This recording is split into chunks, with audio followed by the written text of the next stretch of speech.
बिस्मिल्लाहिर्रहमानिर्रहीम। दोस्तों, आज हम आपको एक ऐसी करामात के बारे में बताने जा रहे हैं जिसे जानकर आपका दिल खुशी से भर जाएगा। यह कहानी है एक जानी मानी गायिका लता मंगेशकर की, जिन्होंने अपनी परेशानियों और मुसीबतों के बीच ख्वाजा गरीब नवाज की दरगाह का रुख किया। इन्नल्लाह गफूरुर रहीम के जिक्र से भरपूर इस किस्से में हम आपको बताएंगे कि किस तरह ख्वाजा साहब की रहमत ने लता मंगेशकर की जिंदगी बदल दी। यह एक ऐसी हकीकत है जो आपकी सोच को झंझोड़ देगी और ख्वाजा गरीब नवाज की महानता को समझने का एक नया नजरिया देगी। या ख्वाजा के उच्चारण के साथ इस वीडियो को अंत तक देखें ताकि आपको यह समझ में आ सके कि अल्लाह और उसके नेक बंदों की रहमत किस तरह इंसान की तकलीफों का इलाज करती है। तो चलिए इस वीडियो को दिल से देखें और इस पाक सफर में हमारे साथ शामिल हों। जैसा कि आप सब जानते हैं कि लता मंगेशकर हमारे हिंदुस्तान की एक मशहूर गायिका रही है। लता मंगेशकर ने हर तरह के गानों में बहुत नाम कमाया है, चाहे वह क्लासिकल हो, फोक हो या फिर सूफी सॉन्ग हो। लता मंगेशकर हमें हर जगह पर बुलंद नजर आती थीं। हालांकि पिछले दिनों इस मशहूर गायिका का 92 साल की उम्र में इंतकाल हो गया था, यानी कि लता मंगेशकर इस दुनिया से चल बसी थीं।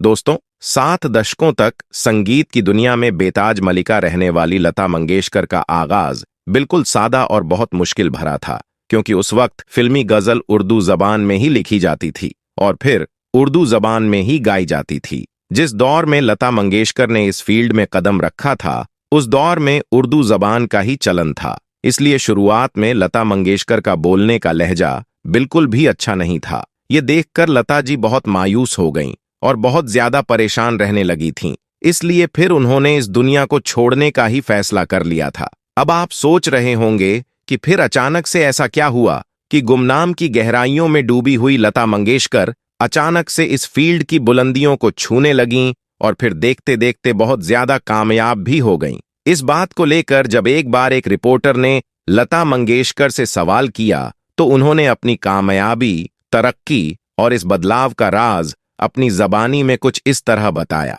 लता जी खुद कहती हैं कि शुरुआत में मैंने बहुत मेहनत की, लेकिन मुझे कामयाबी हासिल नहीं हो पा रही थी। यानी कि जैसी कामयाबी मेरे दिल की ख्वाहिश थी, वैसी कामयाबी मुझे हासिल नहीं हो पा रही थी। इस बात को लेकर मैं बहुत ज्यादा परेशान रहने लगी थी। मैं अपने भगवान से प्रार्थना करती रहती कि भगवान मुझे भी कामयाबी मिल जाए और मैं भी एक अच्छी गायिका बनूं।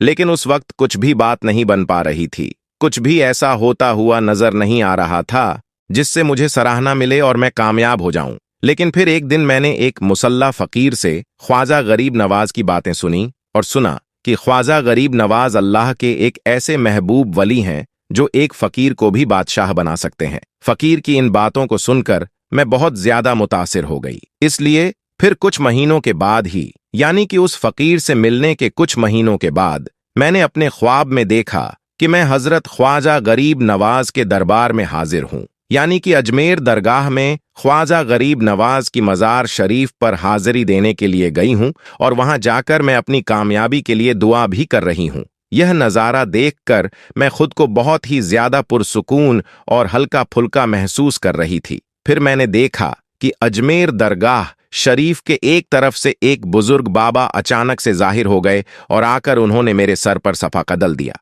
फिर वो बुजुर्ग बाबा जो फकीर थे ने मुझसे फरमाया कि बेटा, परेशान ना हो, अब तू पीछे मुड़कर कभी भी मत देखना, जा, तेरी बुलंदी का आगाज अब से शुरू हो गया है। इतना कहकर उस बुजुर्ग फकीर बाबा ने एक सब्ज रंग का कपड़ा, जो कि एक चादर थी, उसे मेरे सर पर उड़ा दिया। फिर जब मैं अपने उस ख्वाब से बेदार हुई तो मैंने ख्वाब से बेदार होते ही अपने सारे घर वालों को यह पूरा ख्वाब बता दिया। यानी कि उन सबको बता दिया कि मैंने ऐसा ख्वाब देखा है। मुझे ख्वाब में एक बुजुर्ग फकीर बाबा दिखे हैं जिन्होंने कहा है कि बेटी, अब तेरी बुलंदी का दौर शुरू हो चुका है। इतना कहकर फिर मैंने अपने घर वालों से कहा कि मैं अजमेर शरीफ दरगाह में, यानी कि हजरत ख्वाजा गरीब नवाज रहमतुल्लाह अलैहि के मज़ार शरीफ पर हाजिरी देना चाहती हूं, क्योंकि अब मेरी बड़ी दिल्ली इच्छा हो चुकी थी कि मैं अजमेर शरीफ की दरगाह में जाकर हाजिरी दूं।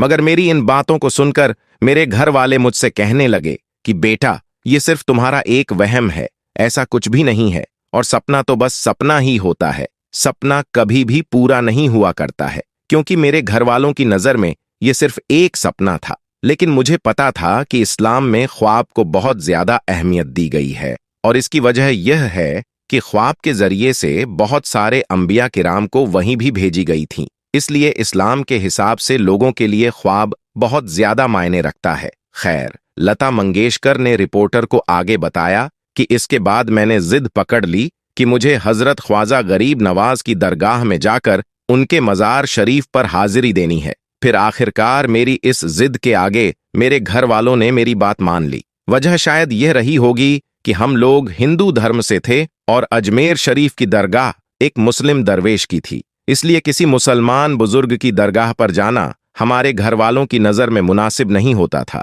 वे सोचते थे कि लोग क्या कहेंगे, लोग हमारे बारे में क्या सोचेंगे। शायद इसी वजह से मेरे घर वालों ने मुझे अजमेर शरीफ जाने से मना किया था, लेकिन अब आखिरकार मुझे जाने की इजाजत मिल ही गई। इसके बाद मैं अपने कुछ खास दोस्तों और अजीज लोगों के साथ अजमेर शरीफ की दरगाह में हाजिर हो गई। जब हम वहां पहुंचे तो उस वक्त रात का वक्त हो चुका था और वहां का मंजर मुझे बिल्कुल मेरे ख्वाब जैसा ही नजर आ रहा था। मैं खुद को जैसे ख्वाब में पुरसुकून महसूस कर रही थी, वैसे ही हकीकत में भी मैं खुद को बहुत ज्यादा पुरसुकून महसूस कर रही थी और मुतमिन होकर रूहानी दुनिया का एक फर्ज समझ रही थी। फिर मैंने ख्वाजा गरीब नवाज की बारगाह में हाजिर होकर सलाम अर्ज किया और दुआ मांगी। इसके बाद वहां के जो खादिम थे उन्होंने मुझे मज़ार शरीफ के अंदर ले जाकर एक चादर जो कि सब्ज रंग की थी और उसके किनारों पर सुर्ख रंग की झालर भी लगी हुई थी, मुझे दी। इसके अलावा सफेद और सब्ज रंग से उस चादर पर अरबी में कुछ लिखा हुआ भी था।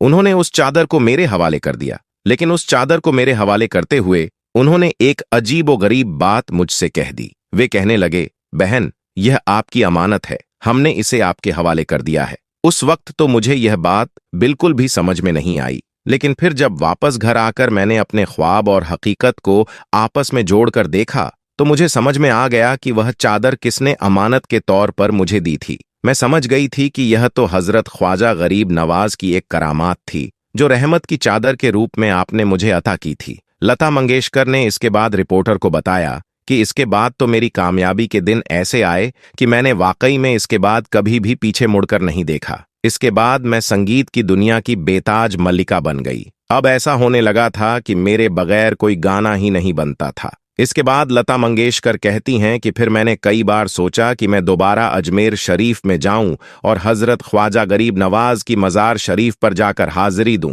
मगर इसके बाद मैं फिर कभी अजमेर शरीफ नहीं जा सकी, जिसका मुझे आज तक बहुत अफसोस है। उम्मीद करता हूं कि आज का यह वीडियो आपको अच्छा लगा होगा। अगर पसंद आया हो तो आप इसे दिल से एक लाइक जरूर कर दें और मेहरबानी करके इसे शेयर भी कर दें ताकि और भी लोगों के पास यह वीडियो पहुंच जाए। आपका वीडियो देखने के लिए बहुत बहुत शुक्रिया।